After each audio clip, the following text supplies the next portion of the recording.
Will the Senate please come to order? I don't know if the moon is coming full or what, but what a rambunctious crew today. We will take a moment of silence in lieu of a devotional.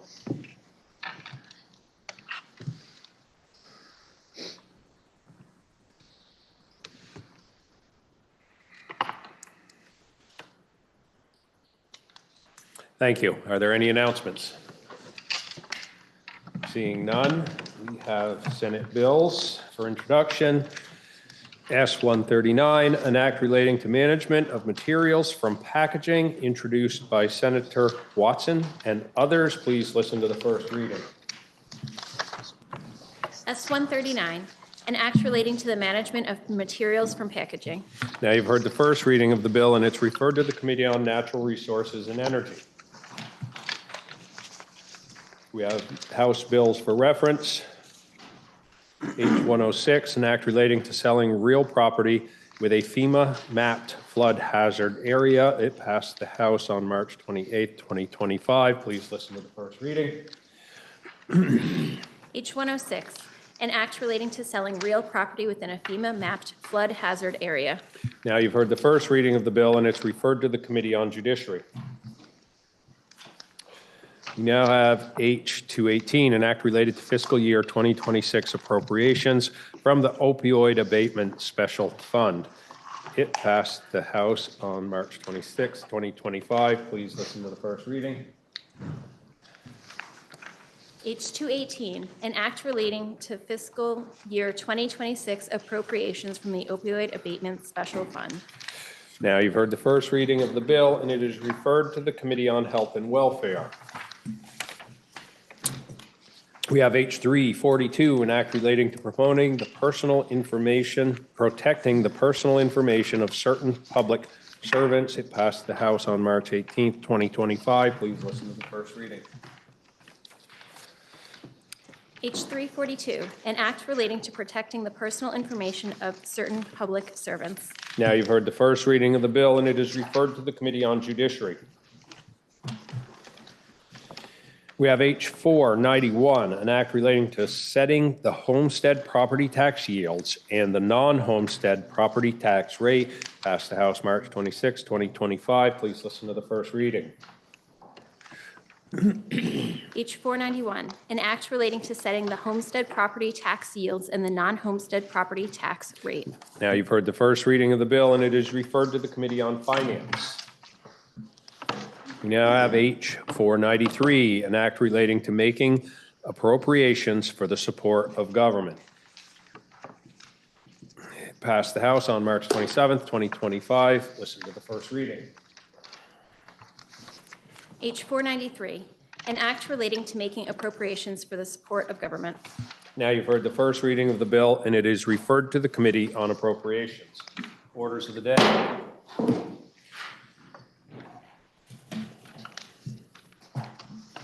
We now have on the calendar H-489, introduced March 19th, 2025. It was referred to the Committee on Appropriations, which reports it has considered the bill and recommends that it ought to pass in concurrence. Affecting the revenues of the state, the bill was referred to the Committee on Finance, which recommends that the bill ought to pass in concurrence. Listen to the second reading of the bill. H-489, an act relating to fiscal year 2025 budget adjustments. Recognize the senator from Washington, Senator Perchlik, for the report of the Committee on Appropriations. Thank you, Mr. President. The being passed around is a highlight sheet of the bill, as well as the bill is introduced, which is a full budget adjustment. This budget adjustment is almost identical to the one that this Senate passed a few weeks ago. What we did in this, or what the House did when we were agreeing to, is basically took out anything that the governor in his veto letter objected to, except for the one item about the general assistance program, the motel program. So I'll just run through. There's 7 main things we took out. There's some things that we had added into the BAA that the governor didn't object to, so we didn't remove those. We just removed the ones that the governor objected to on his first veto in an attempt to get to a bill that he would sign. So the things that we took out that we had in the bill that I presented before, one, there were some positions in the Attorney General's office, you'll remember, and the Human Rights Commission. We took those out. That includes that position in the Solicitor General's office to be working on federal lawsuits. So that, reducing those positions for the FY26 reduced the appropriation by $67,500. There was $14 million that was appropriated to the Treasurer's office in the governor's recommend that we didn't. We reverted back to the general fund and used it to, appropriate money for different projects. The governor objected that, so we left that $14 million to go back to the Treasurer's office for the bond redemption, which was the governor's original proposal. Third, for the Department of Children and Families, we had appropriated additional $1.84 million because we thought that was necessary to extend the cold weather program and the hotel program to July 1st. We found out that they had enough money in the GA program from the fiscal year 25 budget to cover those extra 3 months. So we didn't need to appropriate that 1.84 million. So we took out that appropriation. The one thing that the governor objected to that we left in, and that was the date change of the cold weather. So that was going to happen that did happen yesterday on April 1st. This bill extends the cold weather till July 1st, but we didn't need the appropriation, so we took the appropriation out. It also eliminates the $1.6 million appropriation that we had in there for towns that had flood damage. Both the few towns in Addison County that didn't get paid from the 23 funds, floods, and I can't remember what the number of how many towns it was. I want to say like 40 towns that had damage from the 2024 floods. So that 1.6 million came out because the governor had said with all the question of our federal funding maybe not coming through that we needed to reserve all money. So he suggested that come out, so we took that out. It eliminates the one-time appropriation we had for VHCB, that money that we weren't going to send to the Treasurer's office, the 14 million. We had given 11.4 to VHCB. 2.8 million of that was for a specific housing project for adults with disabilities in Chittenden County, so we took that out, and there was an 8.6 million appropriation for VHCB for general affordable housing and a shelter. We took that out because of the governor's objection. There was an objection that the governor had about how we constructed the money that might flow into next fiscal year. The House had language that was more aligned with the governor. In the conference committee, they had agreed with us on how to do that. We wanted to do it a little differently about reserving a specific amount of money. The governor objected to that, so we went back to the year-end construct that the governor appropriated, the governor had in his bill, which basically says any money that flows over, we can put towards property tax relief, housing projects, or basically anything else that's to the benefit of the state. There was also some money that we had transferred from the judiciary that was going to revert back to general fund. It was 850,000. 800 was for some security investments, computer investments for the judiciary. And then there's the ADA accessible bathroom at the Essex Meeting House next to the courthouse at 50,000. That money would not be appropriated, so those projects came out as well. So we basically went through the BA, went through the governor's letter, took out anything that he objected to except for the one issue, that was the hotel program that we've discussed a lot about here. We left that date change. We didn't need to put the money in there, we just needed to put the date change from April 1st to July 1st. Other things that are in the bill are things we talked about. There wasn't really any changes between when he vetoed it, when we passed this, that we got added to the bill.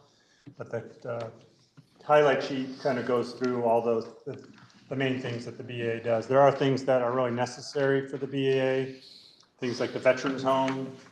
Doesn't have enough money to really make it to the end of the fiscal year. There's some Medicaid payments that need to be made that we can't make it to the fiscal year. So we're hoping that we can get support for this BAA so we can have government work effectively and efficiently, especially for those most vulnerable Vermonters. And so the vote out of committee was 4-3-0 in favorable of the bill. I now recognize the senator from Addison, Senator Hardy, for the report of the Committee on Finance. Thank you, Mr. President, and with apologies, because I did not think we were doing this today, so I don't have my notes, but I believe there were two small provisions that were related to the jurisdiction of the Finance Committee, and both have de minimis impact on the state. I believe the two sections are Section 7, which just bumps out the repeal of the telephone tax by 1 year. And then there was another section that I cannot find at the moment because I do not have my notes. Oh, the marking of underground utility facilities. There was changing it from 48 hours to 72 hours. I think those were the two things that were in the Senate Finance Committee's jurisdiction. But I do know that whatever was in our jurisdiction, it did not have a big impact on the revenues of the state. And it wasn't changed from the original BAA. It wasn't part of the controversial sections. And the committee, though, did vote 4-3 to pass the bill as amended, or as, yes, introduced, because it's the second time around. Thank you, Mr. President. The question is, shall the bill be read a third time? Senator from Chittenden. Thank you, Mr. President. So we meet again. You'll remember some of the discussion we had last time out, and I won't revisit it all, but I will pick up the narrative where we broke off. So when we left the floor, we were unable, as you remember, to suspend the rules. And as a result, the April 1st deadline came into being, and people are now being exited from the motel program. Also, very soon after we left the floor, the governor issued an executive order putting in place his own offer on the motel program, which you will remember we had rejected for any number of reasons. But I'll give you a few of them. It does not cover pregnant women unless they are in their third trimester. So if you are in your second trimester, you cannot be housed in the motel program. If you are a veteran and do not have a home, that status doesn't matter. You have to leave the program. If you are disabled in a wide range of ways, but you are still mobile, you're still able to walk, you have to leave the motel rooms. For all those reasons and many others, we decided that we were going to cover everybody in our extension.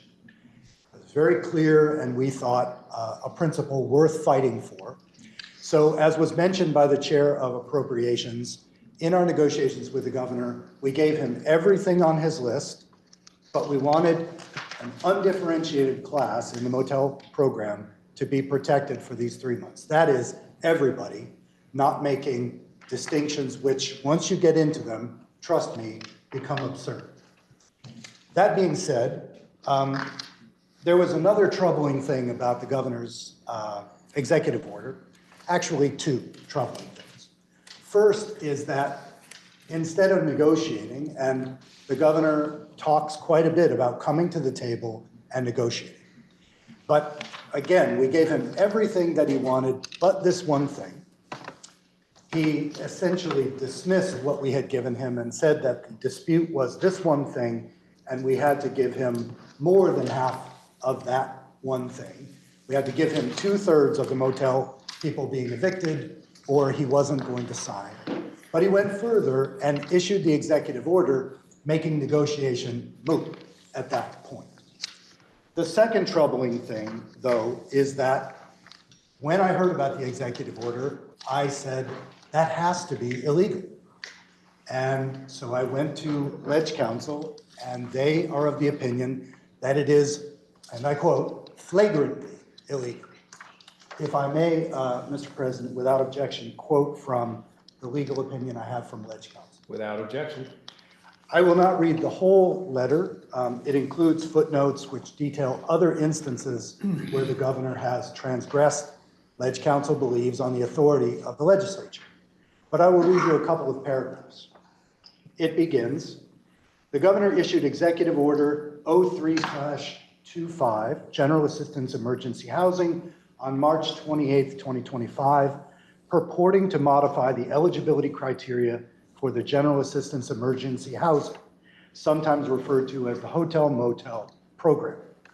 This order is the latest in a disturbing trend of actions by the administration that flagrantly and unconstitutionally intrude on the authority of the General Assembly. That's the opening. Now I will read you the closing. The Vermont Supreme Court used the words of James Madison in its characterization of the separation of powers inquiry, where the whole power of one department is exercised by the same hands which possess the whole power of another department. The fundamental principles of a free constitution are subverted. Then there's a reference. The governor's action in EO 0325 represents a contradiction of legislative intent to extend the emergency winter housing exemption to all eligible households identified in Act 113 for the remainder of fiscal year 2025, an intent demonstrated by the passage of H 141 by both chambers of the General Assembly, and more recently, the passage of H 489 by the House of Representatives and consideration by the Senate this week. And here is the closing sentence. The governor's attempt to establish new eligibility criteria governing access to emergency housing and to prioritize that criteria over deliberate policy choices established by the General Assembly represents an overlap of authority so complete as to constitute an unconstitutional consolidation of power. Now, in Washington, at this moment, we are seeing executive orders issued at a blistering rate, at a rate designed to jam the machinery of government. I would not accuse the governor of that. But I would say that in this instance, he has used the executive order to short circuit the process of negotiation that we had going and to block the intent of this budget adjustment. With that said, I would hope that this body would pass the budget adjustment for three reasons. My first is that it covers all of the affected parties in the hotel motel program. So it covers women in their second trimester, their first trimester, as well as their third. It covers veterans. It covers victims of flooding who lost their house as a result. It covers victims of domestic violence who are fleeing that treatment. It covers everyone for 3 months. In that 3-month period, we are going to finish work on H191, which will come from the other body, revamping the hotel motel program. So in my mind, I find it hard to find a justification to put veterans, pregnant people, and others on the street. The second reason we need to pass the budget adjustment is, as Ledge Council believes, that executive order is on very shaky ground. So if we want to protect the class that the governor wants to protect and everyone else, it needs to be the legislature that does that. That is our constitutional function. So passing the BAA is the way to do that. The last thing is that, as senators know, the minority party in the House and the Senate have refused to suspend rules for this bill. And that was tied, I believe, to the clock of April 1st. That clock, in effect, is still running because lots of people have not hit their 80 days yet, but they are going to hit it today, tomorrow, the next day. There is still a clock running, in other words. If we amend this bill, if we change this bill, even by one character, it will need to go back to the House, back to the Senate, without rule suspensions, and it will add weeks that will force more veterans, more pregnant folks, more victims of domestic violence, et cetera, onto the streets. So we should pass the budget adjustment. It's long overdue. We should not amend it today or tomorrow, and we should get this to the governor's desk where he can make all of this right with a stroke of his pen, or if he's not comfortable with that, he can ignore it for 5 days and the problem will be solved. Thank you, Mr. President. Are you ready for the question? The question is, Shall the bill be read a third time? Are you ready for the question? If so, all in favor say aye. Aye. All those opposed, nay. Nay. The ayes appear to have it. The ayes do have it, and you have ordered third reading of H 489. That completes the orders of the day. Senator from Chittenden. Thank you, Mr. President. I had some help from my seatmates. Pending announcements, I would move that the Senate stand in adjournment until 1 p.m. Thursday, April 3rd. Are there any announcements? Senator from Windsor. Yes, tomorrow, the Climate Solutions Caucus will be meeting in room 10. There will be free pizza at 12 p.m. We'll be hearing from Jared Duval and Rich Coward on the future of the thermal efficiency charge and all fuels utility opportunities for us as a state. So again, tomorrow, 12 p.m., free pizza, room 10. Are there any announcements? Senator from Washington. Thank you, Mr. President. Senate Finance will meet at 1:45. Senator from Washington. Thank you, Mr. President. Senate Appropriations will meet at 1:30. Senator from Rutland. Thank you, Mr. President. Government operations will meet at 1:30. Senator from Wyndham. Thank you, Mr. President. Senate institutions will meet at 1:30. Senator from Bennington. Mr. President, the Senate Education Committee will meet at 1:30. Senator from Windsor. Last but not least, tonight, one of our last two Farmers' Nights, I encourage, as we celebrate the month of the poem and Poem City, we are having 3 of our former Vermont Poet Laureates tonight. It should be very special. We have, well, they're not actually, I amend that, they're Northern New England Poet Laureates. We have Bianca Stone of Vermont, Jennifer Militello of New Hampshire, and Julia Bosma of Maine. And they're all going to read. It should be a wonderful evening. If you love poetry, please come and join us. These are some of our most distinguished New England poets. And take an hour to come hear some gorgeous poetry. 7:30 in the House chamber. Thanks. Are there any further announcements? Senator from Rutland. Thank you, Mr. President. My apologies to the Senator from Madison for not having the last word. But I'd just like to provide a save the date. The Vermont Eagle Scout celebration will be held on Friday, April 25th in the State House. And as an Eagle Scout from the class of 1976, I'm happy to share that a total of 51 Eagle Scouts have achieved their rank in 2024. And a couple of very short but interesting facts about this class. The Essex Junction and South Burlington troops produced the most Eagle Scouts with 7 each from each of those communities. And the Eagle Scout class of 2024 saw 35 cities and towns who celebrated at least one resident who achieved the Eagle rank.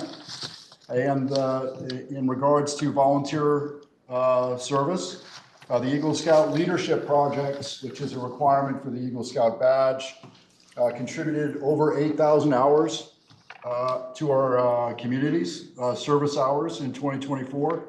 And according to the Vermont League of Cities and Towns, the total economic benefit for these Eagle Scout projects provided our communities and Vermont nonprofits amounted to $250,000 of free labor. The resolution is complete and ready for co-sponsors. The resolution and the list of Eagle Scouts, which has been emailed to each of you, and it lists all their hometowns in case any of the senators would like to personally contact their Eagle Scouts. You can see me for a physical signature or email your support, and I thank you, Mr. President. Are there any further announcements? Seeing none, the senator from Chittenden Central has moved that we adjourn until 1 p.m. Thursday, April 3rd, 2025. Are you ready for the question? If so, all in favor say aye. Aye. All opposed, nay. The ayes have it. We've adjourned till 1 p.m. Thursday, April 3rd, 2025.